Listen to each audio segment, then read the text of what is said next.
இன்றைக்கி பார்த்திங்கன்னா குக்கிங் வேலைலாம் முடிச்சுட்டு ஃப்ரீயாக இருக்க டைமில் இந்த மாதிரி மிளகா காம்பெல்லாம் எடுத்து நம்ம ஒரு டப்பாவில் போட்டு வச்சுட்டா நமக்கு தாளிப்புக்கு ஈஸியாக இருக்கும். குழம்பு தாளிக்கும் போது மிளகா ஈஸியாக எடுத்து போட்டுக்கலாம்.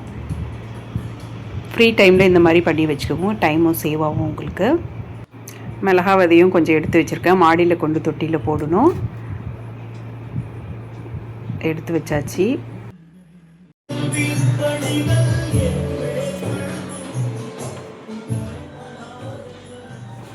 அமேசான்லேருந்து பார்த்திங்கன்னா ஜிப்லாக் பவுச்சஸ் வாங்கியிருந்தேன்.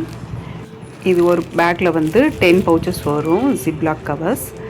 இது எதுக்குன்னு பார்த்திங்கன்னா, நம்ம கிச்சனில் மாவெல்லாம் ஸ்டோர் பண்ணி வச்சுருப்போம்.